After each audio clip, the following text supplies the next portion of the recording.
Salam sejahtera dan salam sayang USM. Kami ingin mengucapkan kepada yang berusaha, Dr. Maheshwaran selaku pensyarah kita dan rakan-rakan penonton sekian. Kami daripada kumpulan 12 ingin membentangkan hasil laporan kita yang bertajuk Faktor-faktor dan langkah-langkah drastik yang perlu dilakukan untuk mencegah kegiatan rasuah. Jom kita mulakan. Nama saya Chai Mei Fung. Salah satu sebab yang menyebabkan berlakunya kegiatan rasuah ialah sikap materialistik. Materialistik boleh dibahagikan kepada dua bahagian, iaitu sikap rakyat dan juga pembangunan di Malaysia. Rakyat yang bersikap materialistik dan menyebabkan berlakunya kegiatan rasuah adalah disebabkan mereka ingin mendapatkan kehidupan yang lebih mewah. Misalnya mereka ingin memakai pakaian berjenama, pergi lokasi yang lebih mahal dan sebagainya. Akibatnya, ia akan menyebabkan jurang antara golongan miskin dan golongan kaya semakin besar. Seterusnya ialah pembangunan di Malaysia. Kebanyakan pekerja di Malaysia akan memberikan rasuah kepada pihak-pihak yang dirasanya berpengaruh. Mereka berbuat demikian adalah disebabkan mereka ingin mendapatkan jawatan ataupun pangkat yang lebih tinggi dalam pekerjaan mereka. Tidak dapat dinafikan bahawa perkara tersebut sudah menjadi semakin merosot dan juga semakin serius kerana perkara tersebut sudah menjadi perkara yang biasa dalam menjalankan tugas. Sekian, terima kasih. Salam sejahtera, saya Alicia Dosagin dan saya akan membentangkan faktor 2. Selain itu, faktor lain yang menyebabkan kegiatan rasuah adalah apabila seseorang menghadapi tekanan kewangan dan tekanan kerja yang melampau. Tidak boleh dinafikan kos sara hidup semakin meningkat dari semasa ke semasa dan ramai pegawai awam sukar untuk beradaptasi kepada kenaikan tersebut. Antara puncanya ialah gaji yang tidak mencukupi dan tidak meningkat walaupun kos sara hidup meningkat. Malah pula, sikap perbelanjaan yang melebih dan kedinginan untuk berubah sikap pembelanjaan sendiri juga menyebabkan kegiatan rasuah meningkat. Secara langsung, ramai melakukan pinjaman dari kadar faedah yang tinggi dan gagal membayar balik hutang mereka. Hal ini menyebabkan seseorang tersebut mencari duit secara tidak halal apabila keadaan memaksanya. Salah satu cara pegawai awam yang bermasalah kewangan cuba mendapatkan wang secara tidak bermoral adalah dengan menerima rasuah. Sebagai pegawai awam, mereka berkemungkinan besar mempunyai akses kepada maklumat sulit. Oleh itu, bagi meningkat pendapat mereka, mereka sanggup memberikan maklumat sulit kepada orang yang memberi rasuah kepada mereka. Itu sahaja daripada saya. Terima kasih. Salam sejahtera dan salam sayang USM. Nama saya Goh Yu Siang. Saya akan membincangkan faktor tekanan kerja dalam menyumbangkan kegiatan rasuah. Selain daripada tekanan kewangan yang dibincangkan sebentar tadi, tekanan daripada tempat kerja juga bermain peranan dalam isu kegiatan rasuah. Hal ini kerana ramai korporat dan syarikat menetapkan sasaran pencapaian yang terlalu tinggi kepada staf dan kaki tangan mereka. Jika kaki tangan tersebut tidak mempunyai atau tidak berupaya untuk mencapai prestasi yang ditetapkan oleh pihak atasan, maka kaki tangan tersebut mempunyai risiko untuk dipecat. Oleh itu, tidak heranlah pekerja terpaksa untuk memberi rasuah kepada pengguna mereka untuk meningkatkan prestasi mereka seperti melabur dalam syarikat mereka dan membeli produk mereka. Contoh yang lain seperti pemberian maklumat sulit syarikat dengan tawaran pembayaran haram oleh syarikat bersaing yang lain. Itu sahaja daripada saya. Sekian, terima kasih. Salam sejahtera. Nama saya Puazan Feng dan saya akan membentangkan mengenai faktor ketiga, iaitu kewujudan ruang dan peluang. Mengapakah ruang dan peluang tersebut wujud? Ini disebabkan apabila seseorang penjawat awam diberikan jawatan yang tinggi, beliau akan mempunyai peluang untuk melakukan gejala rasuah demi faedah sendiri. Ia juga kerana wujudnya karena birokrasi dalam perkhidmatan awam. Oleh itu, mereka yang melakukan gejala rasuah tidak senang ditangkap. Bagaimanakah gejala rasuah dilakukan? Penjawat awam akan sengaja melengahkan masa bagi sesuatu urusan sehingga mereka diberikan rasuah untuk mempercepatkan urusan dan memudahkan urusan yang kompleks. Kejadian ini kerap berlaku apabila seseorang kesuntukan masa dan ianya mendorongkan mereka melakukan gejala rasuah. Selamat sejahtera, nama saya Kim Zhang. Dan faktor-faktor yang mendorong berlakunya rasuah adalah termasuk kelemahan kepimpinan dan juga pengurusan organisasi. Kepimpinan yang lemah terujuk kepada seseorang gagal mematuhi prosedur yang ditetapkan, kekurangan penyeliaan, tiada pemantauan, lempat menjalankan tugasan dan juga berkurang efisien. Jika seseorang gagal memimpin orang bawahan, maka keadaan organisasi akan terdedah kepada penyelewengan dan menyebabkan berlakunya rasuah. Contohnya, pihak atasan akan mengalahkan orang bawahan untuk melakukan kegiatan rasuah dalam organisasi. Pengurusan organisasi yang lemah juga akan meningkatkan penyebaran amalan rasuah dalam kalangan rakyat.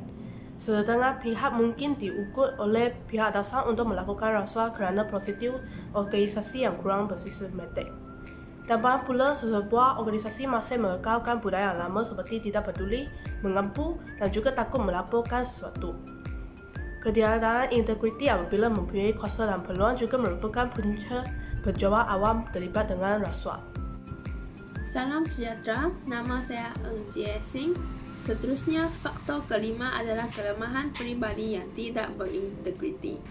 Sebagai cetusan minda saya yang pertama adalah kekurangan didikan agama dan moral. Hal ini dikatakan demikian kerana nilai-nilai murni tidak diterapkan dalam hati mereka.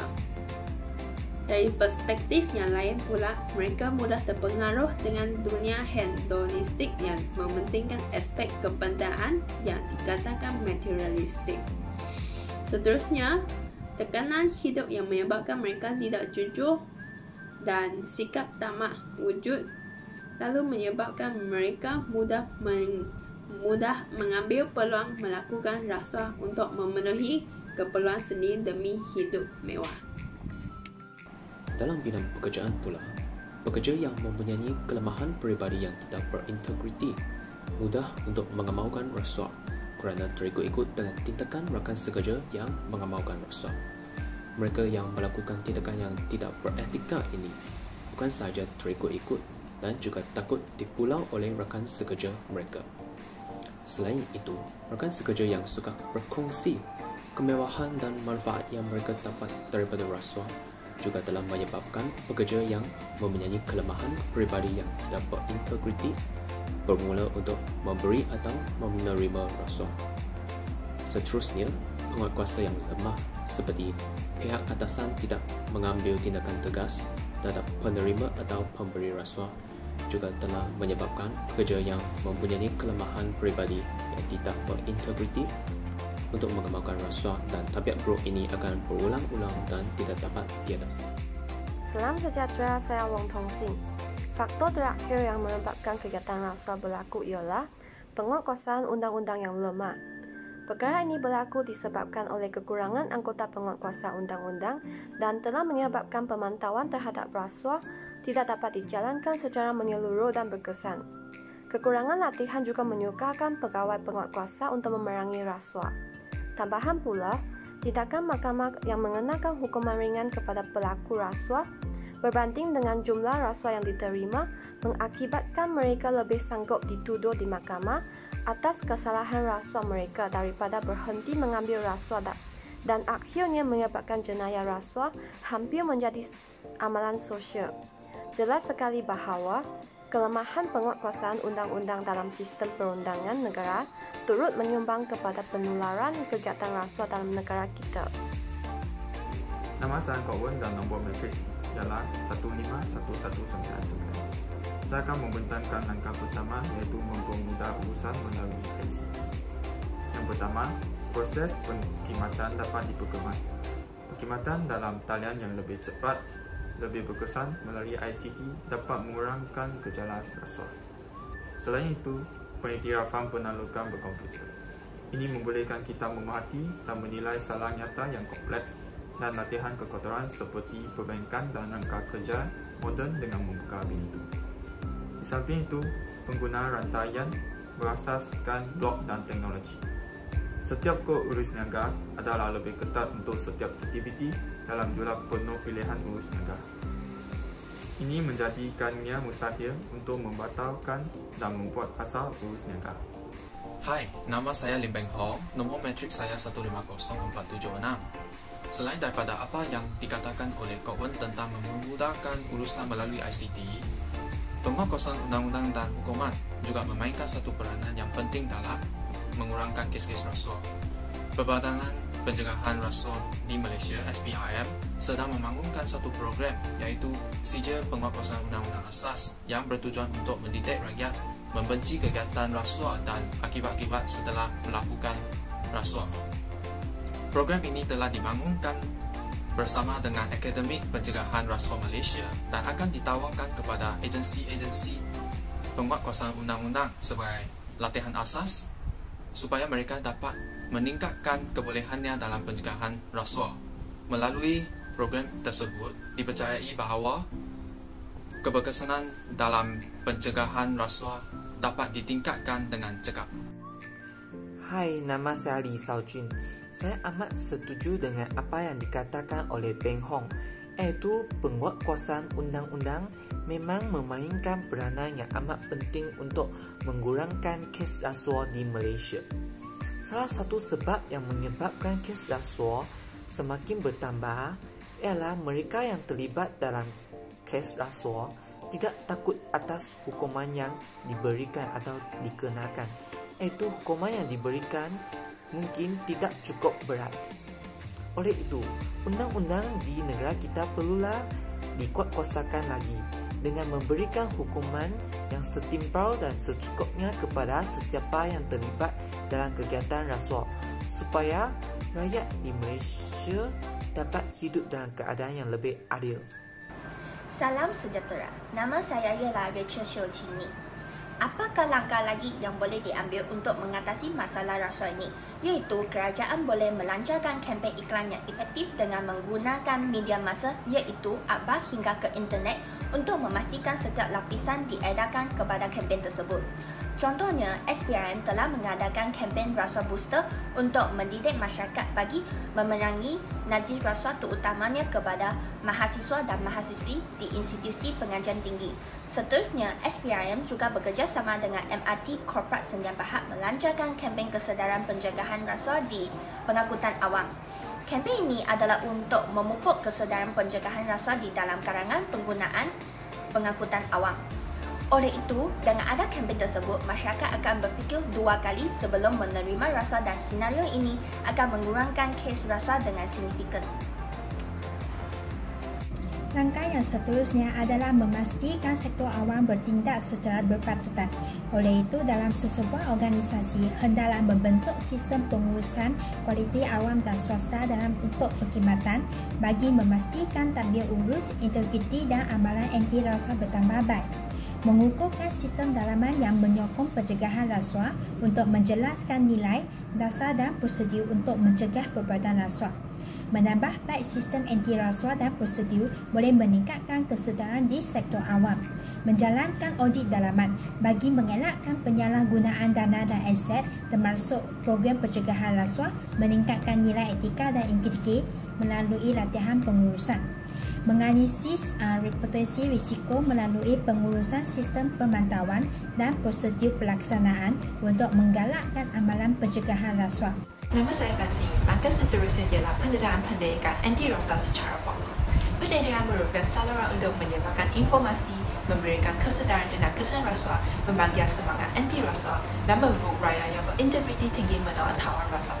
Suruhanjaya Pencegahan Rasuah Malaysia telah menyediakan Pelan Pencegahan Rasuah berlandaskan peruntukan Undang-Undang Seksyen 7G dan Seksyen 7F Akta 2009. Sejak 2014, SPRM telah memperkenalkan program wira anti rasuah kepada pelajar sekolah rendah dan menengah. Dengan ini, pelajar dapat menjaga tingkah laku dan menyemai nilai bertanggungjawab dan berani menolak tawar rasuah. Inisiatif SPRM berurusan dengan pendedahan pendidikan anti rasuah kepada pelajar latihan vokasional serta institusi pengajian tinggi. Menamanya adalah untuk memperkasa budaya anti rasuah dalam kalangan pelajar. Hal ini kerana statistik memaparkan seramai 275 beliau terlibat dalam kesalahan rasuah. Jadi, pendidikan adalah senjata ampuh untuk memupuk insan yang berakhlak mulia dan melahirkan negara bebas rasuah. Nama saya Tu Ge Hang dan saya akan membentangkan pengisytiharan harta peribadi sebagai langkah terakhir mengatasi rasuah. Menurut Bank Dunia, pengisytiharan harta sebagai satu cara yang amat berkuasa untuk membanteras rasuah, konflik kepentingan dan mengesan pengumpulan kekayaan secara salah dalam kalangan pejabat awam. Kita tidak dapat menafikan bahawa pengisytiharan harta peribadi akan mempukat keselamatan individu serta ahli keluarganya, malah menanggung risiko yang besar jika maklumat tersebut disalahgunakan. Pada pendapat saya, kami hanya ingin memastikan sumber pendapatan dan harta yang dimiliki oleh mereka bersih dan halal serta tidak wujud aliran wang yang tidak logik. Akhir kata, pengisytiharan harta peribadi mencerminkan ketelusan dan integriti seseorang individu malah negara. Kesimpulannya, terdapat banyak punca yang telah menyebabkan kes rasuah di negara kita. Dan kumpulan kami juga telah membincangkan beberapa langkah yang boleh dilaksanakan untuk mengurangkan kes rasuah. Dengan kerjasama pelbagai pihak, kami yakin bahawa kes rasuah di negara kita dapat dikurangkan dengan secepat mungkin. Sekian, terima kasih.